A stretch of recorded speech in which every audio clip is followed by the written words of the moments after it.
So for those that haven't seen, I think I've seen everyone, but yeah.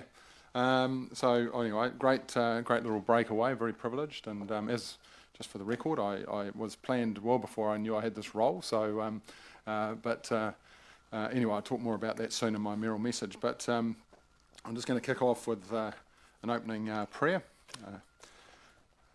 Me ine tatou I te atua, tēnei o, tēnei mātou, hei kai kaunuira, hei ka Whanganui, a nā whakataonga, a nā tikanga, ki utu, ki tai, ki riwa, ai nā iwi katoa o Whanganui, hau mai hui e taike e. So let us pray, dear God. Here I am, here we are, your elected members, the bearers of sound decision-making power, reaching inland and coastal to uplift all peoples of Whanganui, bring forth unity. It is done. All right.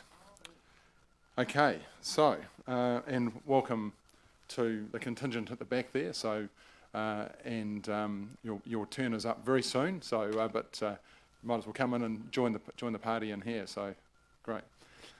So apologies. So, my understanding is that Josh is an apology, but he is going to try and come in via Zoom. Is that right? So he's not really an apology. He's just not here in person. Any other apologies? I don't think so. No, we're all good? Okay. Apology for lateness, yes. Leave of absence, I understand there are none. Okay. Declarations of interest. Are there any declarations of interest? Okay. Going, gone? No, nothing. Great. So I'm going to move into the Mayoral message.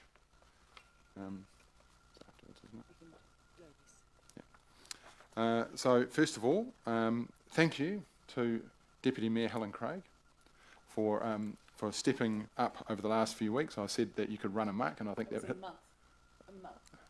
Right. Not a few weeks.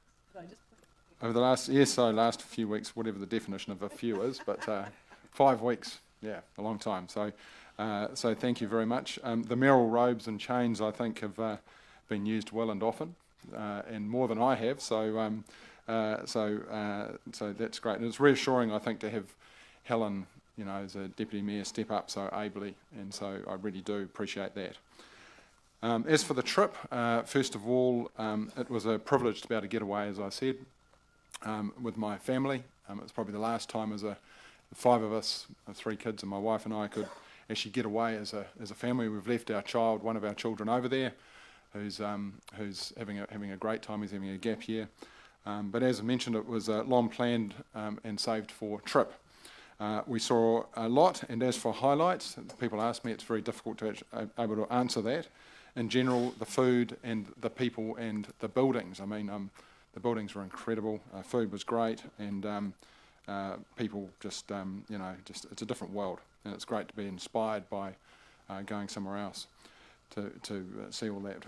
We're also given complimentary tickets to the Guggenheim in Bilbao, which, like us, has a UNESCO City of Design designation. The building itself is a masterpiece, and it draws people from far and wide. It's no doubt it was buzzing when we were there. And I've no doubt that our own Sargent Gallery and the Tipitaka o Se Te Atawhai Archie John Tairoa extension will do much the same.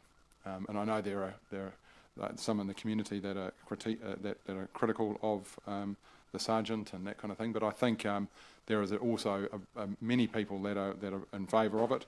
Either way, it's been in traction for a long time, for years, the Sargent Gallery, and I think ultimately when it's built, it's going to be a great draw card for our local people, our New Zealanders, and people from overseas. I could not help myself in observing from both a tourist perspective and in my Mayoral role, so I kind of had this other hat on. The good and bad of the various and wide-ranging cities we went to. And aside from Dubai, which no doubt has no debt, it's just so much money there, it's ridiculous, and can do whatever it wants, but other cities we visited, including London, places like Biarritz in France, and all the major cities in Spain, without exception, they were clean, vibrant, and progressive. We drove the circumference of Spain on the wrong side of the road, and so it was pretty challenging, but we covered about 3,500 kilometres and not one pothole the whole trip. And mostly double lane highways with medium barriers all the way through. It's incredible. Looking up at the deaths per 100,000 population for road accidents, Spain has 3.7 compared to double that of New Zealand. Roading resilience, and I might add logistics, is a growing issue for us. And I've just been on a call with some local mayors and chief executives, and roading just keeps on coming up. I've also signalled in the past, and it's something I've talked about just before I went away, undertaking some kind of multimodal transport review at the right time for Whanganui. That is how we get people and products in and out of our district to our neighbours across New Zealand and the globe. In addition, how do we continue to leverage the growing logistics capability of Palmerston North and the Martin Rail Hub, for example?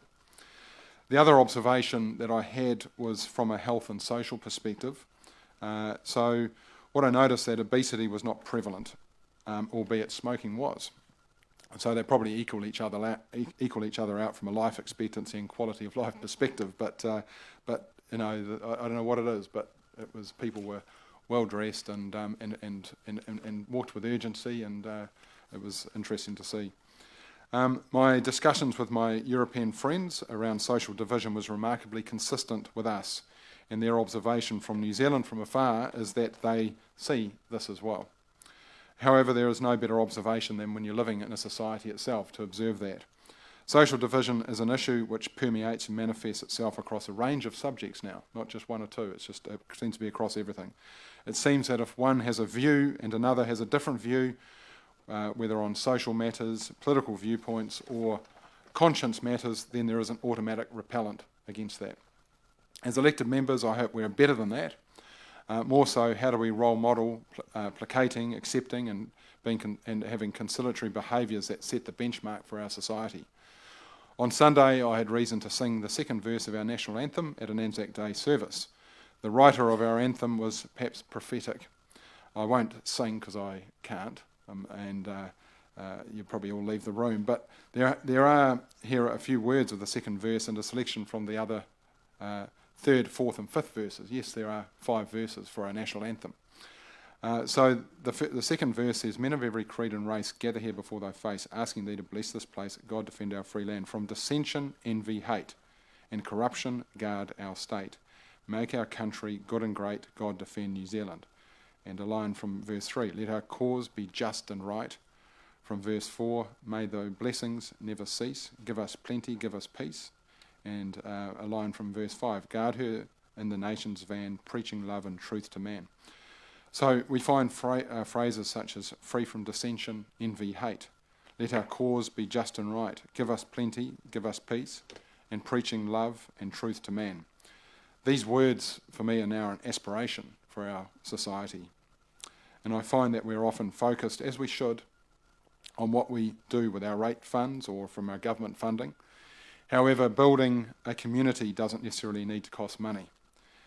So how do we give more thought and consideration to building healthy and socially cohesive communities that accept that we're all different and where our diverse populations seek to understand and be challenged by others who think differently rather than create angst and judgment, which promotes individualism and even self-interest? The question should be for all of us, how do we build and sustain healthy communities if we have no money to spend on it? It's an interesting question. Facilities are important, but ultimately we are here to build better lives for our people and our communities. Thank you. And if you're interested, I'm happy to put these out there, these messages, if they're of interest to you, but these are things that are on my mind and things I think that are relevant for the time. Okay. Right, okay. Yeah, so the next bit here, there are some additional information since the agenda was published, and some additional information has been circulated. So additional information that the council tables the following additional information with the relevant items. First one is item 6.1, Manhattan Road Catchment Issues Document. Item 6.1 again, the Mannington Road flooding issues document, and item 8.2 Whanganui District Council Governance Manual 2022 to 2025, second iteration of that. So I move that the council receives the following information on the screen that I've just read out. Can I have a seconder? Charlotte? Councillor Charlotte? All those in favour? All those against? Carried.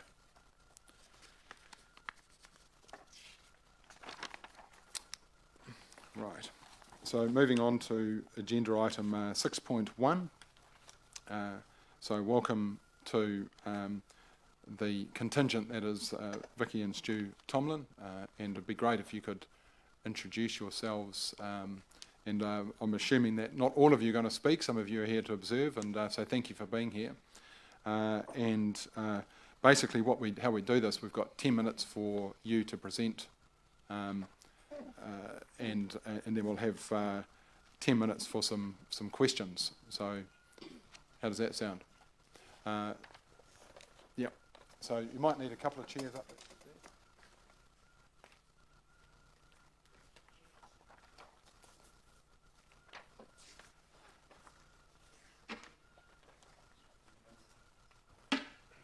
So that's the yeah. Okay. Yes, grab a seat. It's all yours. Got no notes. It's lovely. Right. Righty, hi.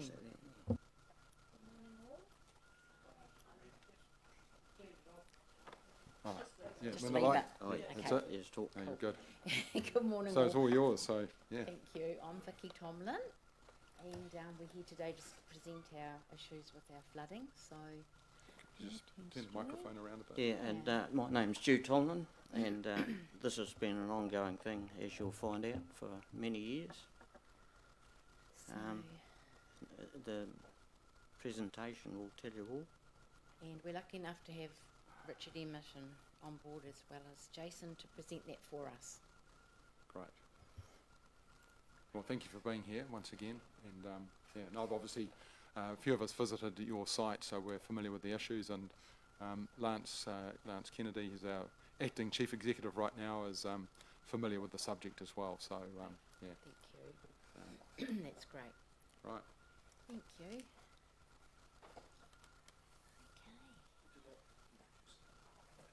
Sorry. Yeah. Sorry, on behalf of us as well, there's our lovely neighbours that are all affected by the flooding as well. We have Mariana from Girl Guides, which is adjacent to our property, and Pam and her lovely daughter. They're actually following the property above that, so they're all getting the same issues that we have. It's completely the whole catchment area, really. There's about 3 or 4 other neighbours that can't be here today, other than that being away or working out of town, so they can't be here today to sit with us, so that's all good. So yes, thank you neighbours for coming on board too. We're all affected. So that's great. Okay. Right, we'll leave Richard to do the...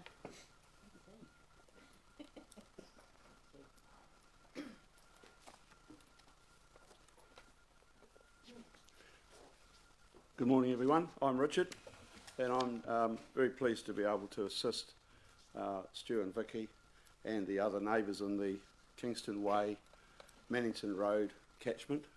There are a number of other people who are either out of the country or for some other reason couldn't be here today.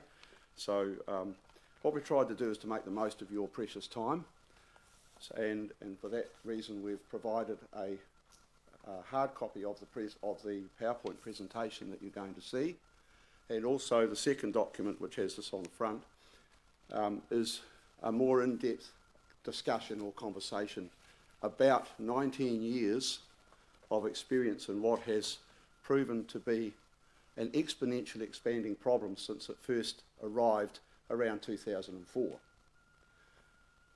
So I don't want to read all the words out on the PowerPoint because you've got it with you and you can read it at your leisure, but I might just make the occasional comment as it's going through. The real key point that we want to present to you today, and we are very grateful to have this opportunity, is to explain that This is a problem that is expanding, and it appears that it will continue to expand, and it's become now unavoidable on the grounds of other prior arguments about how to address it. So I think without wasting too much of your time listening to me, which would be thoroughly boring, perhaps we just put the PowerPoint on and then we can answer questions later. And you have absolutely the opportunity to take this away and read it, and we can email copies for other officers if you require it.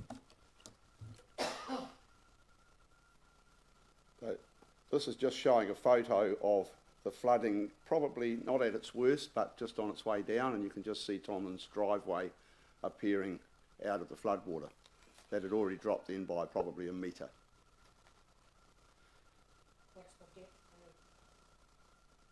It'd still be over 3 metres deep at that point, yeah.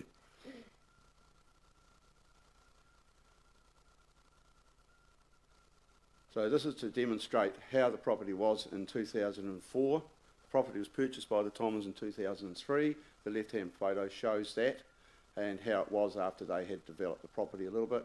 And then 2022, that event there is not the worst of the events. 2015 was exceptionally bad, and other ones were also exceptionally bad, but we couldn't get documentation on them to put into this presentation because they didn't fall into the time frame for Google Earth photos. So the ones that are shown are from 2022, and other ones, the floods have been greater. So up until 2003, we haven't been able to find any record of any major flooding event of the types that are occurring now. We've found a lot of anecdotal evidence, and we have people who have lived there since the 90s who say they had never seen the issues before that are occurring now, and certainly not at the intensity that they continue to occur at. So into the first part of the puzzle, which is the construction of a causeway to provide a roadway into the newly developed subdivision around 1988. And there's an excerpt from a report from Murray Cleveland from Test Lab, which is in your documentation, explaining that this causeway had no provision for allowing water from that existing catchment to pass through and on down the valley.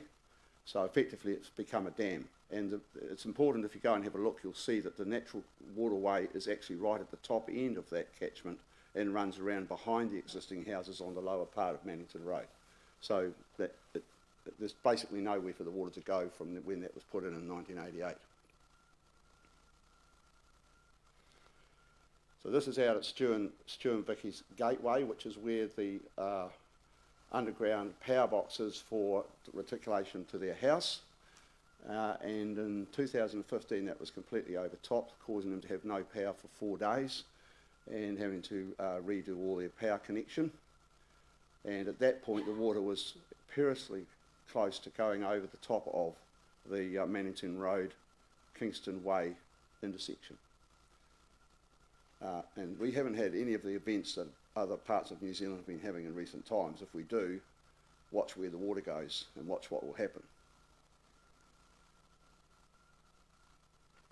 So this is just a shot showing a comparison between an event in 2005 and one in 2022. And you can see the exponential increase, and that was not the largest recorded event. The largest event flooded the Girl Guide storage sheds and went right up within millimetres of residents on the Kingston Way subdivision, and flooded all of Stu and Vicky's shed and other ancillary sheds, their driveway, and basically isolated their house. And the real issue is that, as you'll see as we go through the PowerPoint, it also covers all of the septic tank facilities. A number of them would be dysfunctional in this situation, even though they're all approved. So this is something that we have observed. Since that time, we have a huge amount of water flowing through. That's the culvert coming out under Pickwick Road, and we've measured that water flow to be approximately 120 cubic metres per day minimum. It runs all year round. It's running now. It's run right through the summer. That was never happening before when the property was purchased. Where it's coming from, anybody's guess. I've got my guesses. but it's coming from the land around the reservoir, and it just continues to flow all year round. So that's a phenomenal amount of water into what is effectively now a closed catchment. The fact that the catchment was closed by the subdivision causeway is in direct contravention of the 1912 Waterways Act.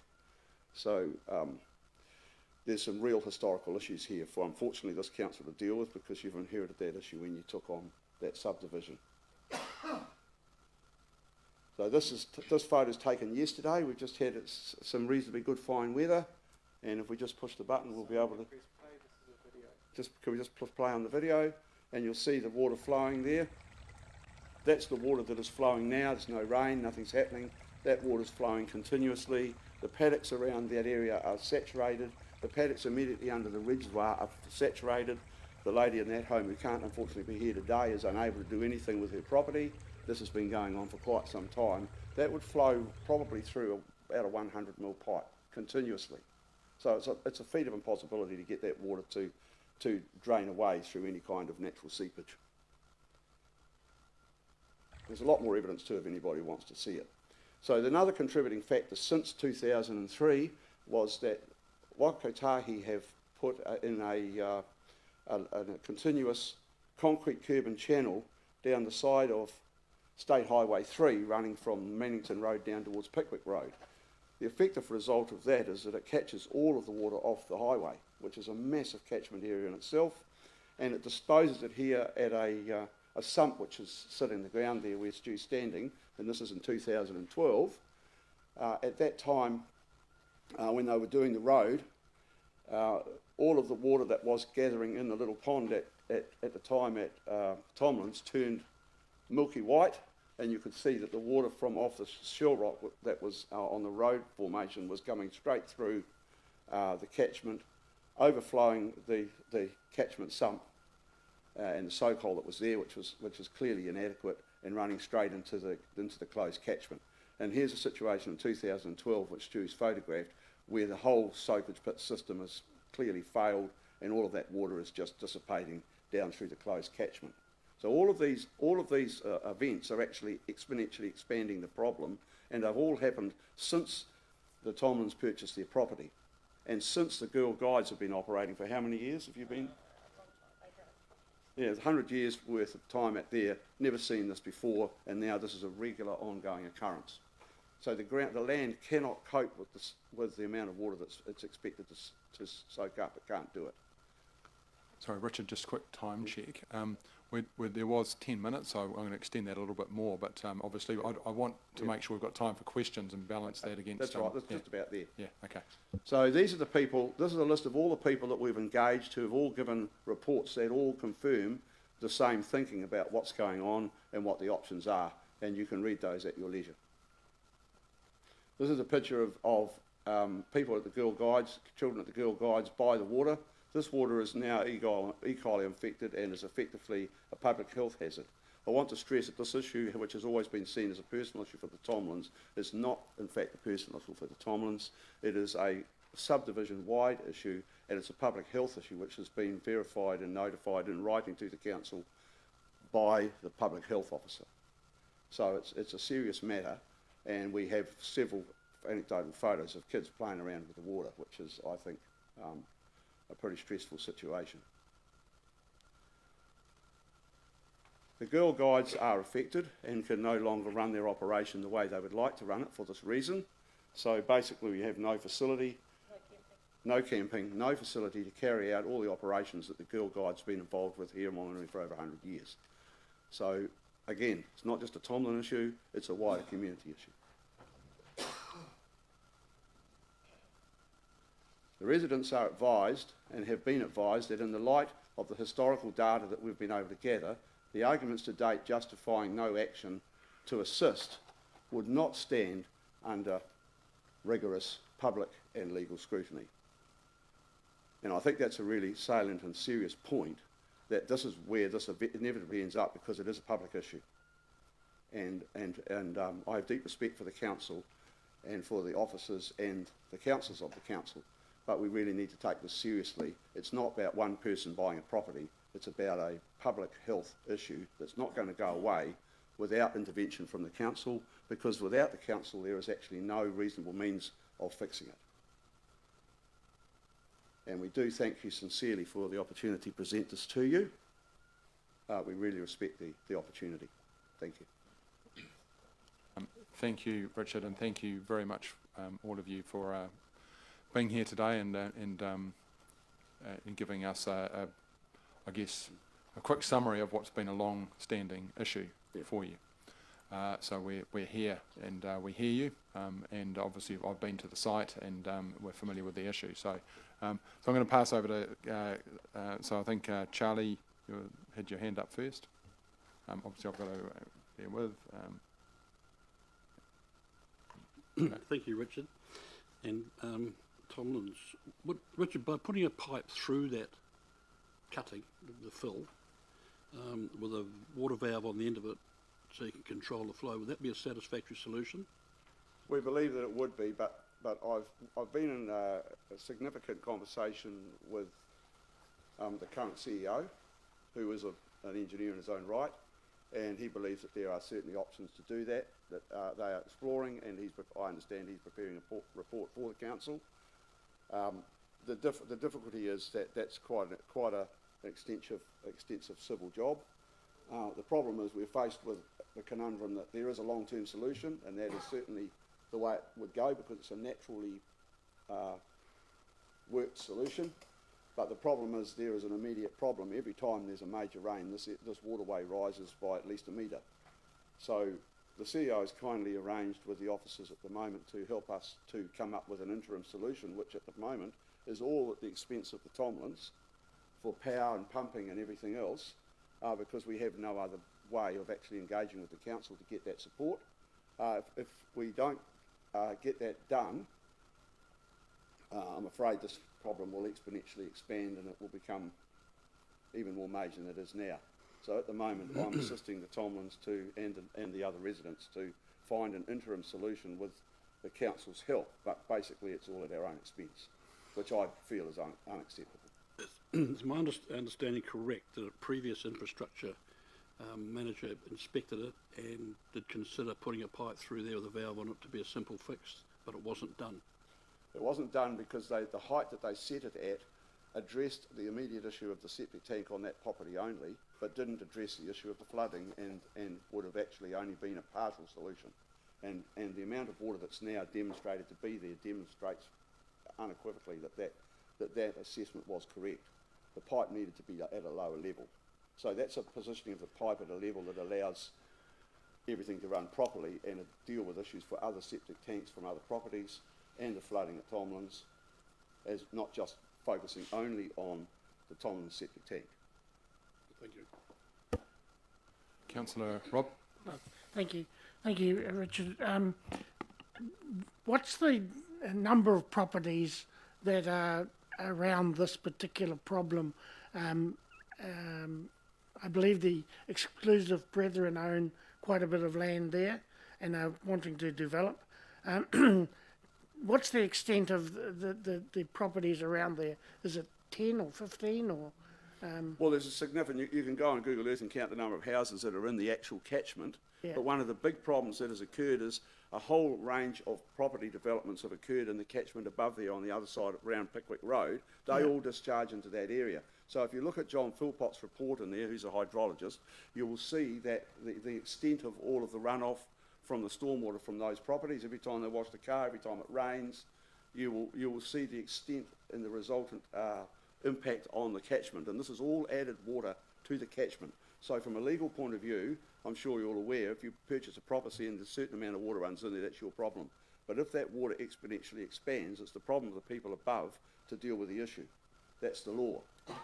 And the impact of the various matters that we've just raised in the PowerPoint are documented for you in John Philpott's report, and it's quite staggering how much difference that makes. But there are a number of properties around that are affected in various ways. The exact number needs to be fully determined, but I would say there'd be several septic tanks that are affected. There are land buildings such as sheds, etc., from both the Tomlins and Girl Guides and other people that are affected. Can I just add, between the brethren property and the Tomlin, Yeah. There's Tomlin's, Pickwick, us, 2 more houses, and then the Brethrens, and we are flooded. 1/4 of our land is underwater all the time. And we're the third in the line, and we're not as flooded as the Tomlins. Have you got a septic tank? But not in the flood area, we're up higher. Just like to say, when the water comes up high, not over the road sort of thing, but when it comes up high, all the ones on the left-hand side of Kingston Way are affected, and they're not up to the standard. And the other question, Richard, is that possible solutions. I read the MWH report that council commissioned in I think 2008 and appeared to take some responsibility for the issue, and it didn't proceed. But is there a way of getting the floodwaters or the runoff to the stormwater system in Great North Road? Only by pumping. Pumping, yeah. Yeah. Anything can be done by pumping, but that is an interim solution. But the long-term solution that I think is being looked at is the natural drainage solution, to find a way to make that catchment run where it used to go. But unfortunately, life has gone on since then. Lots of other development has occurred, and these things become much harder pathways to negotiate. Okay, great. There are no further questions here, but look, that's the time that's been allocated here, and I know we could give a lot more get more in-depth information. But David Langford, who's away at the moment, is I understand putting a report to bring to council, as was mentioned before. So I guess that is next steps, and I'm personally hopeful that we find a solution to, as I said, a long-standing issue. And apart from anything else, it would have affected. It's been in the back of your mind for a long time, and that's challenging in itself. So I think I would share the same sentiment to everyone else. We hear you, and we understand, and I guess empathise with where you're at. So, yeah. Thank you. Great. All right. You're welcome to stay around if you really want to. But otherwise, there's maybe some sunshine out there and some. One thing I would say, thank you very much, Andrew, and everybody for giving us this opportunity. Please take the time to read thoroughly and to look carefully through the wording that is in the PowerPoint, because I've just spoken a little bit to it, knowing that you're going to read it yourselves. It doesn't take long to read, and you'll get the general gist of the progression that's occurred and the resultant outcome. And I can tell you without any doubt whatsoever that it has been all-consuming for these people, and particularly for Stu and Vicki. It's kind of ruining their life, if you want it straight up. It's ruining their life. So thank you for looking at it, and hopefully for doing something. So before you go, I just need to move. Yep. Okay. Yep. Sorry. Yes. Before we do we need to formalise? I know that our CE is having a report prepared, but do we need to formalise that in a recommendation? No, was the answer apparently. So yeah, it's apparently coming. So so I will put the motion that the council receives the presentation from Vicki and Stu Tomlin on the matter of flooding on Mannington Road and Pickwick Road. All those in favour? So I need a seconder. Sorry, yes, seconder, Glenda. So all those in favour? Aye. Against? Okay, the motion is carried. Thank you. All right, thank you once again. Yeah, all right. Awesome, thank you. Thanks. Oh, he's been amazing. Thank you. See you guys. Right. Okay, the next item, item number 7, confirmation of council minutes for the 21st of March 2023.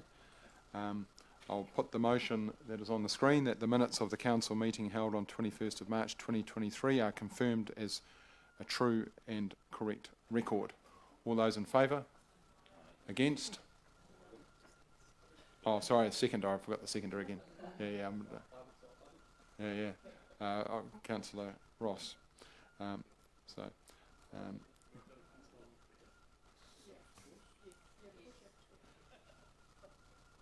Did you want to comment? Okay. I'm trying to find it. Yeah, item 9.4. Council approves half the cost of production of the remaining stained glass windows and requests sponsorship for the remainder of the cost. That was moved and seconded by Rob and Philippa, yet it was a nil in favour, and I just wondered whether that's a mistake or... No, we went to the vote. Yeah, we voted and Just Rob and Philippa moved it, and they voted against it. I just wondered whether that was true. So it was lost 0-13. get it on the table, I believe.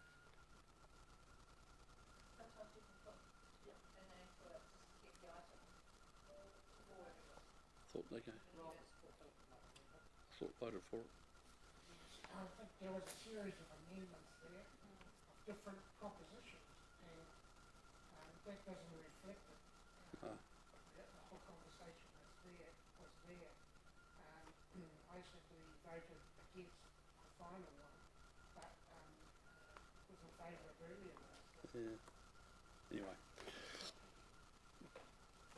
Anyway. Perhaps we touch base and just clarify that we've got it all correct. Yeah, I think you might take a look at that. Yeah. You can see that the amendments I understand that we looked at it quite carefully on the live stream, but I will have another look just to double check.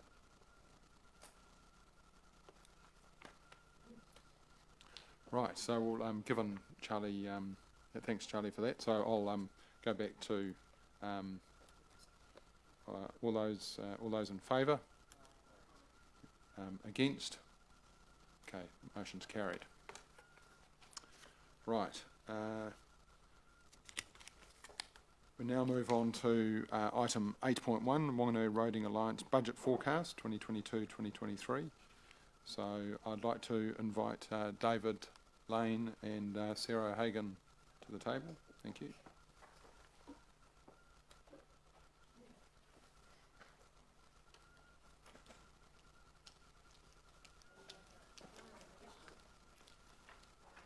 Yeah. Yes, Kate. So I'm just interested to understand how this is going to roll, given that a recommendation has come through from a committee. I guess what I'm wondering about is, are we going to relitigate the whole issue, or are we going to largely accept the recommendation from the committee and perhaps take questions if necessary? But I would not like to see us relitigating issue that has been worked through by the committee. So just wanting to understand how you're proposing. Yeah, look, I agree with you. We don't want to relitigate, and the idea of these the committees is that they provide a recommendation, and in general we should be supporting that unless there's anything that. So can I suggest? Yes.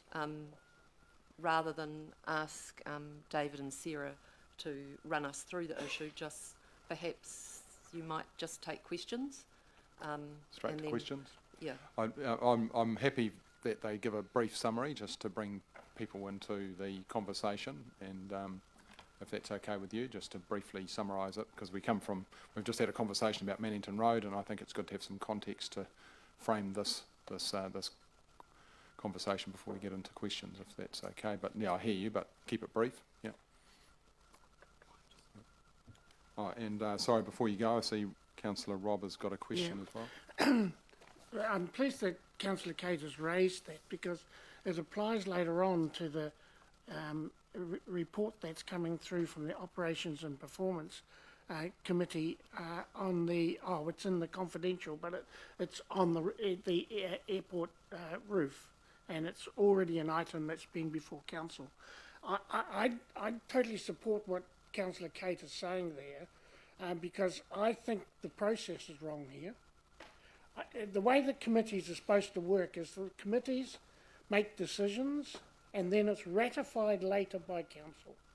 Now, what normally happened in the past, 2 terms ago, was that at the Council meeting, the chair of that committee, whether it was Operation Performance or whatever, presented their report of their committee meeting and might highlight 1 or 2 items on it. then any councillor had the right to say, I'd like item 5 taken separately. And then the chair, the mayor, would then pass everything except item 5, and then that could be redebated. So councillors have that right. But the way this is done here is not like that, because now we've got the officers presenting again. We're doing the whole thing that we've done before. And the governor's manual that we're passing today specifically says that we should only do things once. Thank you. Yep, no, I'll let Anna respond to that. You need to give her a Yep. I mean, I've just been away, so I've kind of just got up to speed with this, so I'm keen to hear what the view is here as well. So what David's trying to achieve here is that elected members are fully aware of so the minutes go through. They used to go through, which was an unnecessary step. However, what was the important bit is any decisions that came out of those minutes that needed to come to council. So for full transparency, David felt that it was better to have the full report in the agenda so that elected members knew what they were passing, opposed to it being slipped, in with the minutes for receipt. Now, going forward, what we might do is perhaps look to the chair of that committee to report on the matter, but there won't be, with this recommendation here, there won't be, pretty much there's 3 options. We can pass it, it can be sent back to the committee, or the chief executive can be asked to bring a report direct to council. So it's not that 2 bites of the cherry type scenario, it's simply just making it front and centre, the decision that's being made. And officers are just here to answer any questions elected members may have before making the decision or not.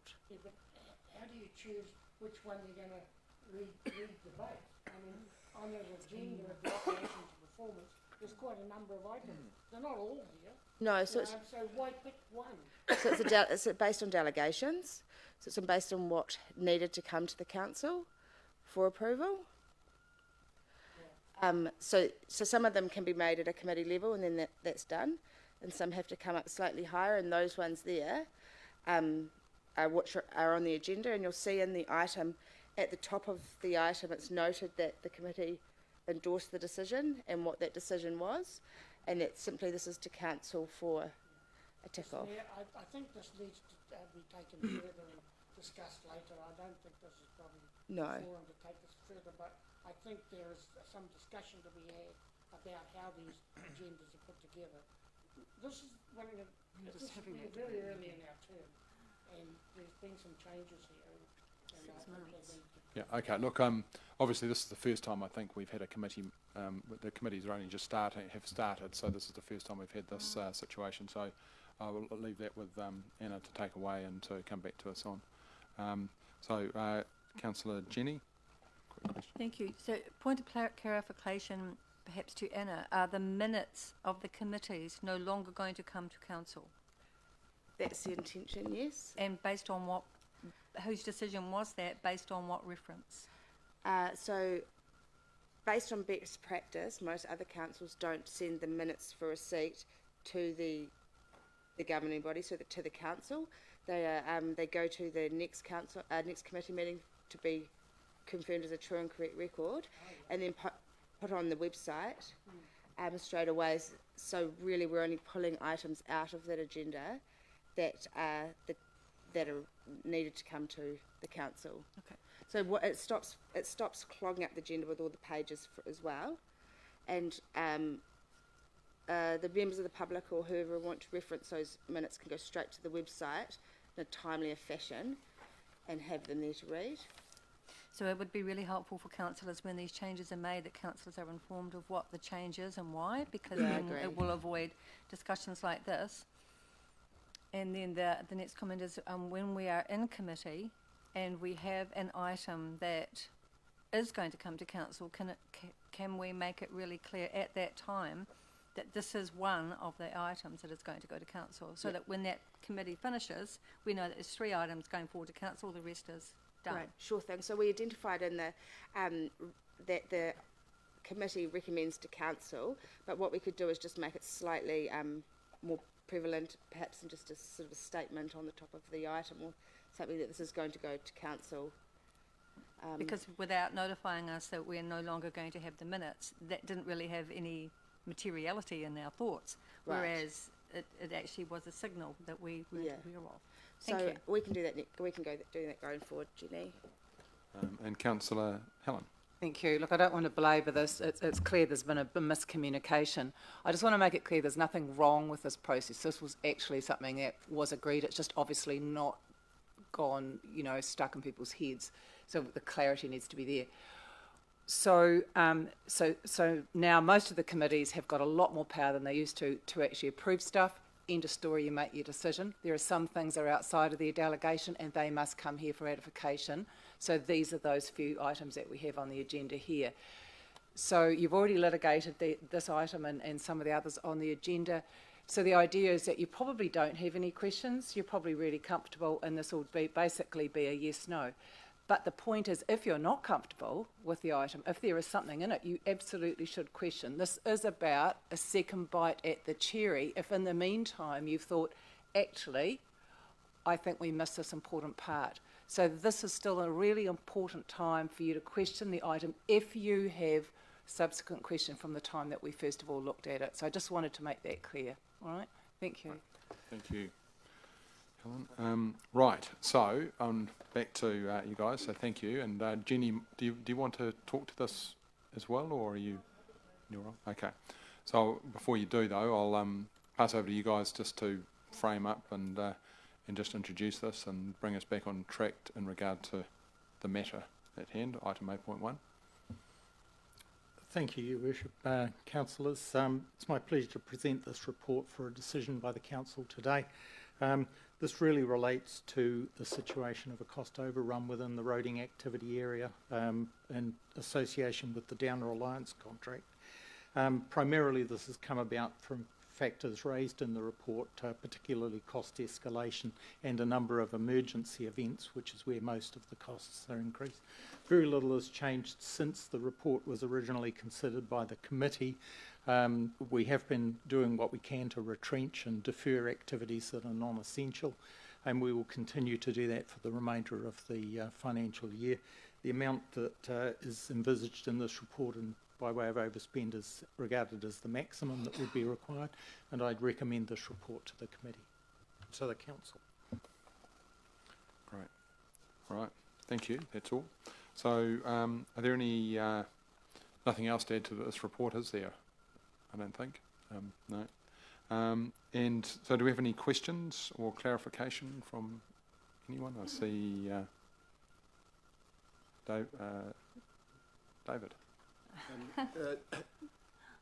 Does these overspend sums, have they attracted the normal NZTA assistance rate?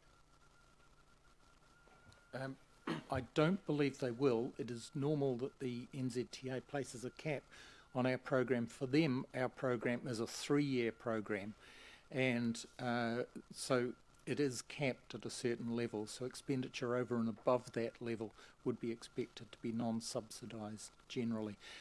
It's possible there are still some emergency works claims to be processed and agreed, and they are often at a higher subsidy rate. So it may not be that the totality of that 1.72 million is non-subsidised, but a portion of it will be non-subsidised. So we have a real problem here in that where we get caught out by inflation. Is this debate, Mr Mayor? Yeah. So there's a questions. Questions only. Questions So first. what I'm asking is, clearly we've been caught out by inflation, and we rely on NZTA to fund a big portion of our roading expenses.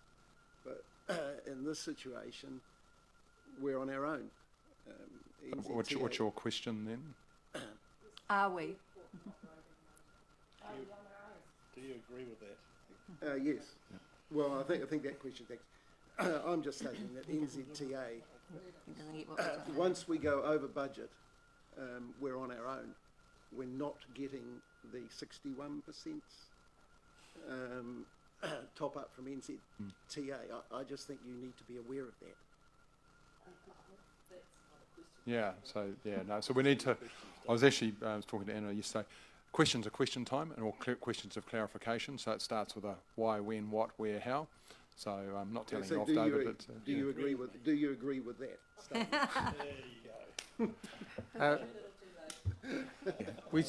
We certainly agree. It's certainly a bitter pill to swallow, but the reality is that for some years NZTA has operated on a 3-year funding cycle, and once they set their budgets, unless something changes in government, increases the amount of funding availability, then it really is our lot for 3 years. We have to work within the budget that's been agreed to, and we make every endeavour. There is some cost escalation clause in, but of course it hasn't been to the extent that's been experienced through things like bitumen.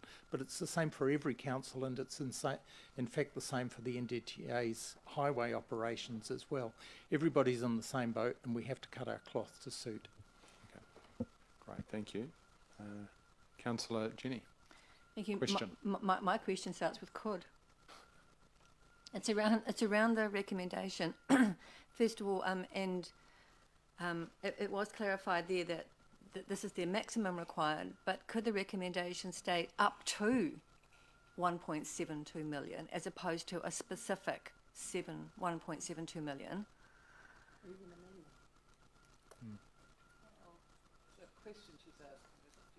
I'm asking the question. Yep. So the council approve additional debt funding up to 1.72 million. Says that there. Option 1, up to 1.72 million. Says that in option 1. But it doesn't say it in the recommendation, and the recommendation is what people refer back to in history. They don't refer back to the entire paper. You always go, what does the recommendation say? Because the recommendation is the decision, the rule. And I know the backup information says that, but I mean, I know we're just having a little consultation here between our legal and our democracy, but we will hear that response. So Anna's just informed me that we can't change that. We can send it back to the committee. Sorry. We can send it back to the committee to deal with it there and then send it back. But unfortunately, we can't. So I suppose it's about us being really tight with our committee recommendations and just being aware of it. So I would. Can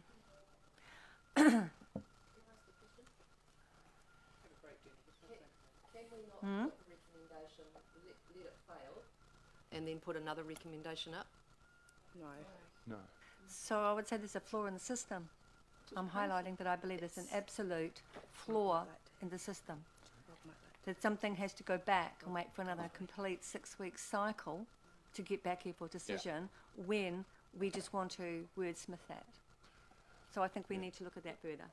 Yeah, okay. Did you say that, Rob? Rob? Would you like to add anything? A bit of insight?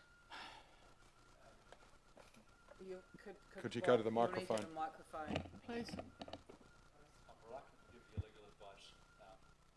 Go.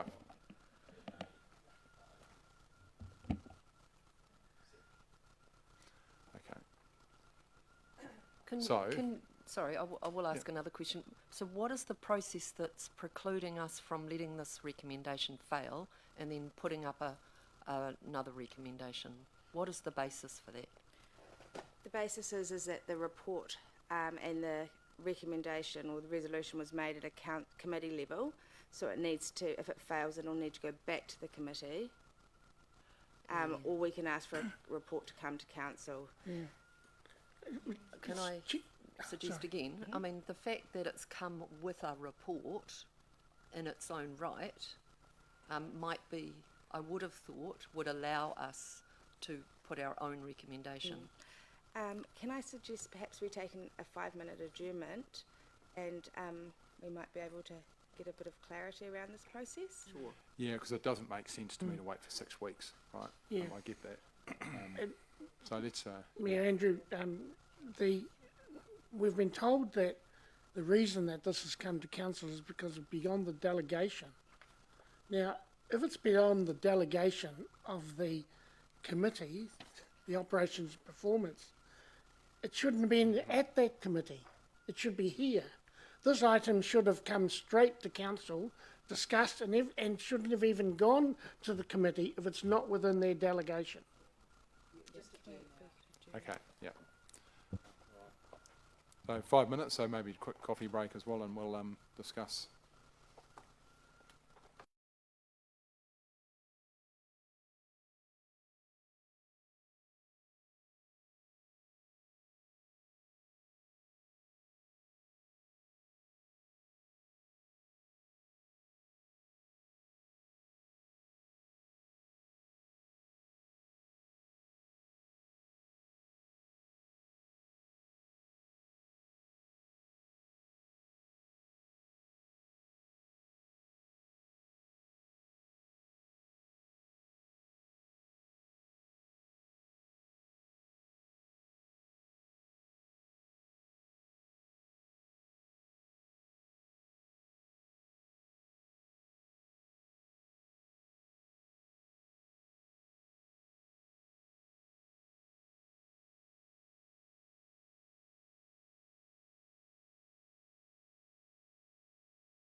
I have every expectation that that will be done. It's very unlikely that we will incur substantial additional. Even if there was a major weather event, it would still be subject to a further emergency works claim. The reality is that it does take time for those emergency work claims to be processed, and it may well be that we wouldn't get approval until the next financial year, but that would be applied to our overall 3-year budget as set by NZTA. So every expectation I have is that we will live within our new budget. Thank you very much. Councillor Charlie. Thank you. When would you have a case when you wouldn't spend that money? I mean, if you've got the money to spend, why wouldn't you spend it all? When wouldn't you spend it all? We always envisaged that any additional budget that was allocated would be a maximum amount. So we are planning our business as usual operations, but we're deferring where possible work so that we do try to stick within that allocated fund. But there is a reality for us too that we don't like spending money that is non-subsidised, and so we'd like to keep within that level if at all possible.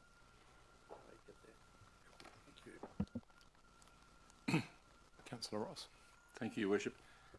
I promised myself I wasn't going to get into the pedantic side of the resolution, but I think I need to. In scrolling down in my paperwork, options number 4, item 4, it says the following options available are option 1, council approve additional debt funding of up to 1.72. That's what it states in the option. And then as I go down slightly further to... You have a question there? It is a question, a point of clarification. I apologise. Yep. And number 5, it's headed draft resolution, and that's where it drops out of up to. It says that the council approve an additional... Is this not a typo? If option 1 is very clear of up to 1.72, should that not be in the draft resolution that it would follow with that exact wording? It's in the option. Yeah, so look, there's a couple of ways to do this. One is to keep it as it is, and basically that is the budget. It doesn't mean to say that all of that is spent. That's the difference. Or we could actually have up to. To me, it is semantics. That's my view of it. At the end of the day, this is debt funding of 1.72. It doesn't mean to say it's all spent. Is that fair, David? Sarah? Yes. Yeah. Okay. Right. So I think that is that. Okay. Okay. Okay. Jenny, I think we. So Kate, move, and Jenny was going to second. Yeah. Yeah. That's fine. So thank you. So any comments around this matter? Yes, we do. Councillor Peter. Yeah, I'd just like to express yet again my concerns that we are funding operations out of debt rather than on a capital item. You know, it's bad practice, and we seem to be continually doing it here. Thank you. Okay. Thank you. Councillor Kate. Thank you. I'm really satisfied that that the team will be working to minimise any debt funding, and I think to suggest that we're continually using debt funding for operations is not correct. Thank you. Councillor Helen. Yeah, I'd just like to reiterate that council's total budget for what we thought we would spend in the current financial year, we actually haven't spent it because a lot of our projects we couldn't do. So it's not as if we're going above our total debt that we thought we were going to be. In fact, we'll be under because we just simply haven't completed a lot of our projects. This is taking, though, technically we're debt funding this because there were a lot of other projects we're debt fund. So technically, in a way, Peter's right, but it's not like we are going constantly over and borrowing for operational. That is not how we operate, just for clarification. So this is additional, but there are a bunch of other projects and initiatives that we've had no spend. Okay, so there's no further points of, or no further comments. I will put the motion on the screen that the council approve additional debt funding of 1.72 million for the 2022-23 financial year to complete council's roading maintenance and renewal program. All those in favour? Yes. Against? Motion's carried. Thank you. Right. Item 8.2, and this is the adoption of Whanganui District Council's Governance Manual 2022 to 2025, the second iteration. So welcome, Anna, change of seat.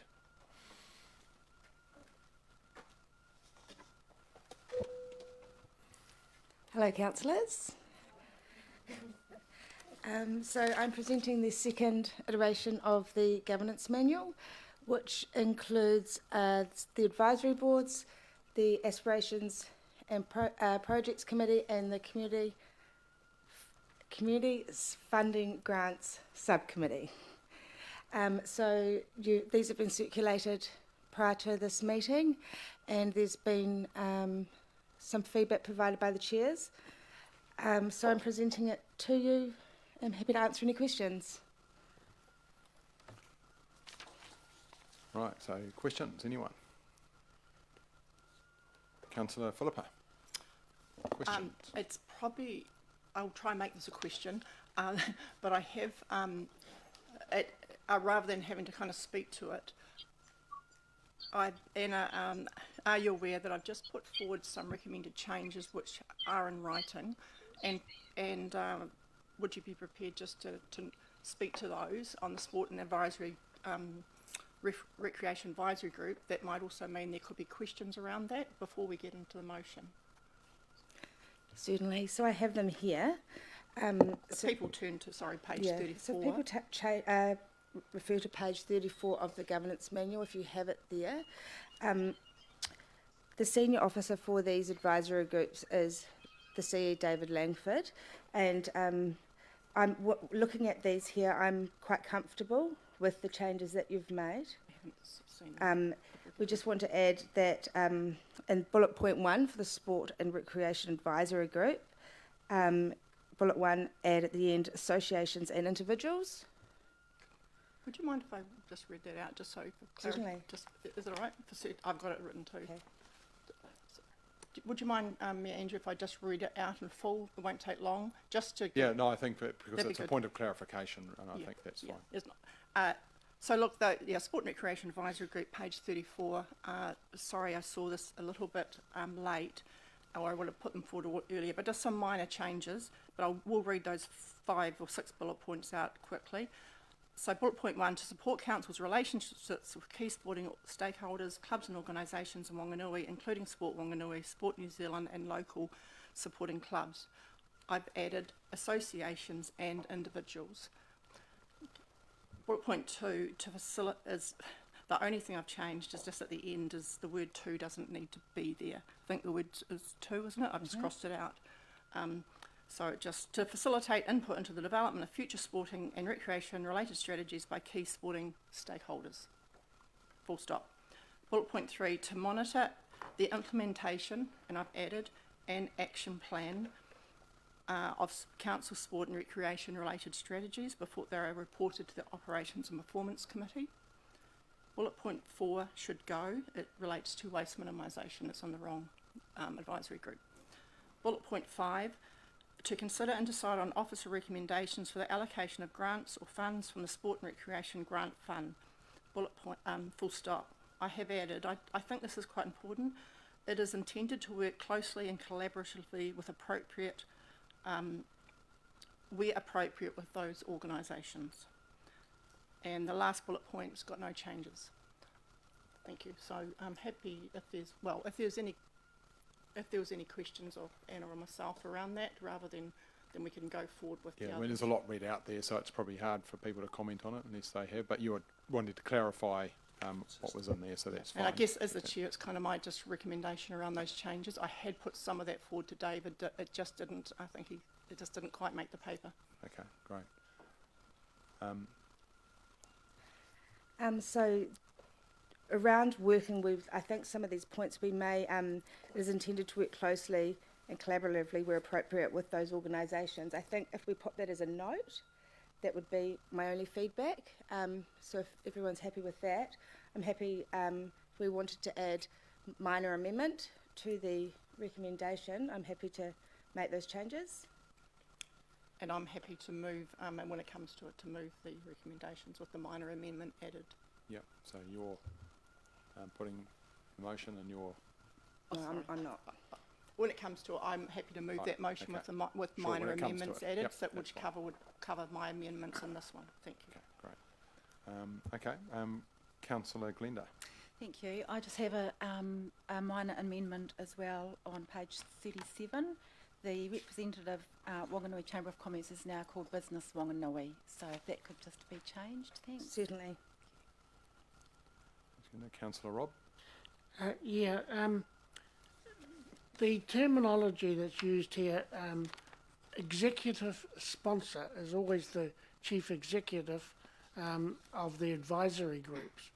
What does that mean? So that's sort of like the ELT lead, so who will be the ELT representative for those groups. And in this instance, it's David Langford, the chief executive. Okay. So all advisory groups have to work through the chief executive. Well, he's the owner of the agendas, so he works with the chair to facilitate the business on the agenda, and different committees and advisory groups or different bodies have different ELT leads assigned to them, so that means the chair has a direct point to an ELT member should they have any questions about the agenda or have any matters that they want raised or addressed. Yeah, well, the advisory groups are all the chief executive. Mayor Andrew, I think that this is something that needs to be discussed amongst councillors. I mean, having to run advisory groups at that level with a chief executive is a very busy person. It seems putting a lot of pressure on someone that I don't think is necessary to have. So I'd just like to ask that this is reviewed, please. Okay, and could you take that as an action, please? Certainly. Great. Councillor Jenny. I just wanted to highlight to everybody that Councillor Josh has joined the meeting. Oh, He's just not on camera. yeah. Welcome, Josh. Yeah, that's right. Thanks. Right. Councillor Kate. It's a sort of getting into a bit of debate, really, because it's in relation to the point that Councillor Vincent's just brought up. The in my view, the chief executive delegates often, for example, to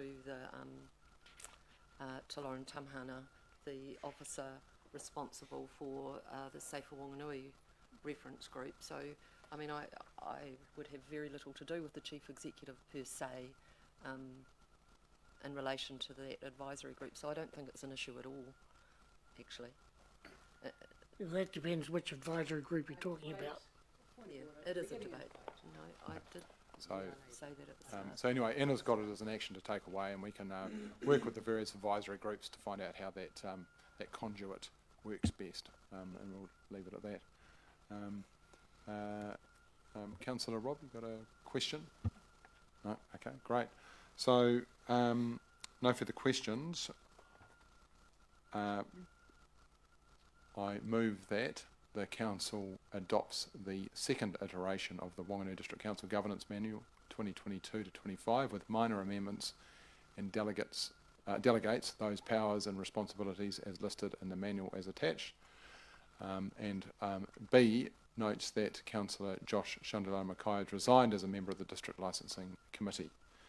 Can I have a seconder? Councillor Helen. So any comments on this matter? Councillor Philippa. Yeah, just briefly, I think it's great to get to finally get, I guess, our governance manual complete. I guess it sets the now we can fully operate as a council, all the committees, all the advisory groups. I think it's absolutely, the chief executive's our only employee, and so I'm fine with him sitting there as that delegated person as such, or the sponsor. But I would I look forward to talking to him about, I think it's going to be very hard for him to be over top of all those advisory groups and all those committees. So I think as a chair of a couple of those, I'll look forward to having a discussion with him, and where possible, because I look in particular the Sport and Recreation Advisory Group. I'm very excited to get that underway, but I am probably quite, to be fair, I'm a little bit concerned about resource, obviously, and we really need to be working groups, so that I think the people sitting on these groups need to take a really good lead and work really strongly with our staff, because I think our staff are under a lot of pressure, is really what I'm saying. Thank you. Okay, great. Before I pass over to you, Kate, the one point I would make is that I have signalled right at the start that we will undertake not a mid-term review, but a review at the end of this year, which is kind of 1 year into it. I think we'll have enough runs under our belt to understand how effective the governance structure is or isn't, and I'm looking forward to getting all of your views, as well as senior council officers' views on our governance framework and approach. So whilst we've got the governance manual and we're discussing that today and hopefully moving it, then it's not too far away that we'll be further discussing it. So, Councillor Kate. Thank you. Yes, two things to say. Firstly, and you've just alluded to it in terms of review. I mean, we don't quite want it to be a living document and changing it every 5 minutes, but it does need to be responsive to good process. So absolutely support that, thank you. Secondly, there's always a lot of work that goes on behind the scenes, particularly when there's a big change, a structural change like we've seen in the last few months. So I'd just like to thank Anna and her team for the good work. I shouldn't really comment on someone's performance, but Anna is unfailingly polite and calm. So if you'll excuse me for making a personal comment, thank you. Yeah. Thank you, Kate. And look, I endorse that as well. And my apologies that you had to say that first. It should also be coming from me. So, but following up on that, I think what David is doing, he's got a really good team around him, and the governance team. I've already talked to Mike and his team, but there's a bunch of council officers around the organisation that are doing, exceptional. And you guys have had your own changes. You've just moved desks and moved offices, and you've had to come into lead a team in pretty short notice. And so thank you and to your team, so you could pass that on from, I guess, all of us to all the work you've done behind the scenes to get this up to. Get to where it is today, and because there has been quite a bit of change in the way we do governance and the way we think about it, and so yeah, thank you. All right, so there are no further comments. So I will move. Sorry. Oh, so that's right. Yep. Sorry, that's what I've done. That. No further comments. Put the motion on the screen. All those in favour? Against? Okay, motion's carried. Thank you. Right, so the next item is item 9, the motion to exclude the public. This is a procedural motion, so happy to move that, Jenny, so, that the council exclude the public from the following parts of the meeting proceedings, namely items on page 25 of this agenda. So Jenny, you're going to move. Do I have a seconder? Councillor Charlotte.